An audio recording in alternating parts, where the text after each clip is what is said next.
ঢাকা বিশ্ববিদ্যালয়ের শিক্ষার্থীদের দিয়ে দেয়ানো হতো প্রক্সি পরীক্ষা, বিনিময়ে নেওয়া হতো লাখ টাকা। প্রায় 10 বছর ধরে সরকারি ও রাষ্ট্রায়ত্ত সংস্থার চাকরির নিয়োগ পরীক্ষা দেয়া হতো প্রক্সি চক্রের মাধ্যমে।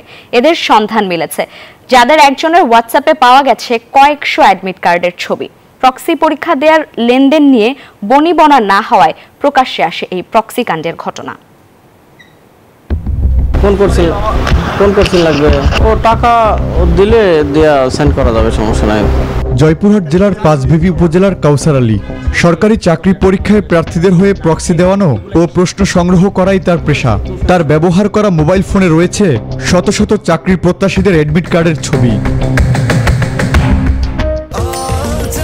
স্বাস্থ্যকর অল টাইম হানিকম, সব সময় all time healthy life. Documents plus হচ্ছে প্রত্যেকটা অ্যাডমিট, তার বিনিময়ে সে আমাকে সেটা দিবে। কাউসার জানান, শুক্রবার ঢাকায় আসেন জয়পুরহাট জেলা ছাত্রলীগের একজনকে নিয়ে, যার চাকরির পরীক্ষায় প্রক্সি দেওয়ার কথা ছিল সুলাইমানের। কাউসার বলেন, আগেই চুক্তি হয়েছিল তার সাথে। পরীক্ষায় বসার জন্য 20,000 টাকা এবং পাশ করলে 1.5 লাখ টাকার চুক্তি হয় দুজনের। আমাদের জয়পুরহাট ছাত্রলীগের জেলা সেক্রেটারি আবু বকর সিদ্দিক, তার কলেজের নিবন্ধন লিখিত এক্সাম আছে, এই কারণে আমরা একটা প্রক্সি একজনের সাথে কথা বলে আমরা তাকে নেওয়ার জন্য এখানে আসছিলাম। প্রক্সি কাণ্ডে দীর্ঘদিনের সহকারী ঢাকা বিশ্ববিদ্যালয়ের 2টি হলের 4 জন সরকারি নিয়োগ পরীক্ষায় প্রক্সি দেওয়ার কাজ করতেন তারা। মহসিন হলের আব্বাস আর হচ্ছে ইফরাত আর ইকবাল হোসাইন আর সোলেমান, এই দুইজন হচ্ছে বিজয় 71 হলের। সাংবাদিকদের সাথে আলাপ চলা অবস্থায়ও কাউসারের মোবাইলে প্রশ্নপত্রের জন্য একাধিক ফোন আসে। ওই ভাই বলেন যে ওই কোশ্চেনটা দিতে বলেন। কোন কোশ্চেন? মানে এই যে কালকেরটা?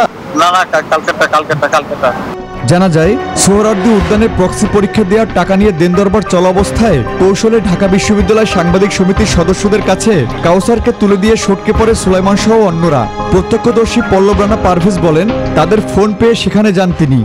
পরবর্তীতে যখন আমরা ফোনটা চেক করলাম, ফোনটা চেক করার পর 500-র উপরে আমরা অ্যাডমিট কার্ড পেলাম।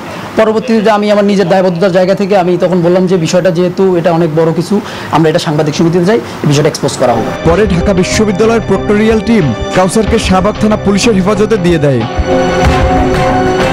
Nahid Prince, news 24, Dhaka.